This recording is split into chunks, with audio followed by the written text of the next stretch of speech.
But do you know what your return on investment is for that trip? It doesn't necessarily notice I didn't say strict budget because I realize some of you guys do not source with a budget. And that's okay as long as we have the cash flow to do that. But make sure we're tracking all of our return on investments per trip, right? So I get a lot of feedback that everybody seems to know what their cost of goods are in a trip. But do you know what your return on investment is for that trip? Because I can buy a whole table full of dollar jewelry and have a ridiculously low return on my investment. Because I gotta list every single one of them. If they're only gonna sell for 15 bucks a piece, was it really a deal at $1?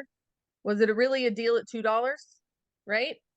So we have to know what our return on investment is. So make yourself some sourcing rules, figure out where you're at in the game. And maybe some of us could make some big changes in our sourcing that would make huge differences in our business, right? I think this is one of those topics that's come up really quite often recently that's made me think about how we need to talk about sourcing more because it really is the core of our business. And remember that sourcing isn't shopping, right? We're not just mindlessly shopping. And I think remembering that it's not a deal if we don't need it. It's not a deal if it's not a good fit. So I think reevaluating where we are at in sourcing instead of constantly worrying about where we're going to find our stuff is a good topic.